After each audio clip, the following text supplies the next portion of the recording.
So to me, never stop gaming means always improving, always taking what we've learned in the past and applying it to the future. When you're playing games, there's hundreds of micro decisions that you have to make on a game-by-game basis, and that can easily be applied to business, how those affect things in the future. Having that +1 attitude and always innovating and always kind of bettering ourselves can be applied to gaming, because of course I want to get better, but can also be applied to the business world. My name is Brian Tate. I'm the founder and CEO of Oats Overnight. We make a high-protein breakfast product that you prepare the night before and it's ready when you wake. So our customers spend 0 minutes on breakfast each morning. You can see around us we're manufacturing, have a great team of 105, and yeah, we make oatmeal here. Yeah, so this started out of a need for convenience and efficiency. I was playing poker professionally and making a homemade version of overnight oats. Constantly be looking for a prepackaged version, and there was none at the time. So we set out to make the first one. Hi, my name is Nate Bulis. I'm commercialization manager for Oats Overnight. We didn't have a background in this at all. So we were kind of blank slates and we had to learn as we went. And now we're getting out about 2,000 packages a day.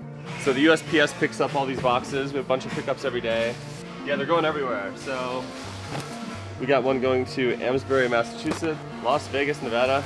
I want to follow this box. Buffalo, Minnesota. We're so excited to be partnering with SpaceStation Gaming. The organization is extremely exciting. I think everything they do is interesting. Also, it really speaks to us.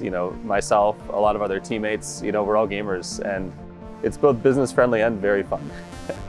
So I played a little Magic. We learned really quickly that working really hard at something could level you up. And so we like to play with our friends anywhere from friends at lunch or local tournaments. Poker and Magic were structurally different. So in Magic, the prizes were always low, really easy to buy in, and first place would be like a booster box. In poker, you put up money, so you pay for the buy-in, and then that created a prize pool, which would always be, magnitudes bigger, which was a lot more attractive, of course, in the earlier years.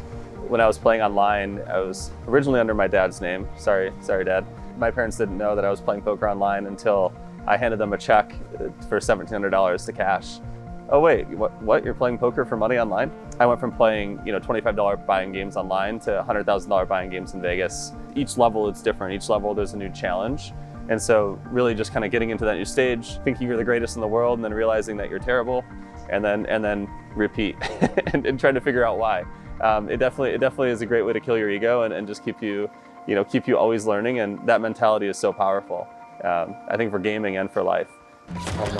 Our amigos? We gotta do an intro. Here. Name yourself. Brian. Yeah, I mean, one of the coolest things with finding out that Brian plays games is that I had a great way to, further deepen my bond with Brian. And we got to continue to talk about work after hours, in a very casual setting. And a lot of things that we've come up with in the past have just been from us gaming. I love gaming because it is all about finding a best path forward, an optimal way to do something.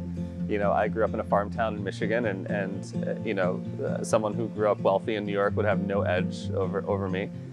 So I love that open playing field. It's very pure. The purity of that's very attractive to me, and I see that same thing with esports. It just doesn't matter where you're from or who you know. It's all about the amount of time you put into it, the skill that you have, the way you think about the game, and so that's exciting as a direction. So the best moment for me at the HCS Raleigh event was seeing Oats Overnight on the SpaceStation Gaming jerseys. I mean, it was a surprise to all of us, and it was just it was a huge moment. I've been a fan of Elamite for a really, really long time, so seeing Oats Overnight on his jersey as well, a special place in my heart that I'll hold on to forever. We don't do things like other companies do. We do things how we think we should do it. And the Twitter's a perfect example where it's a lot of people just promote, their companies, and we just post Simpsons memes all day, every day. I think Twitter is one long-running inside joke with nobody listening. So I think it's probably. What's up with Twitter?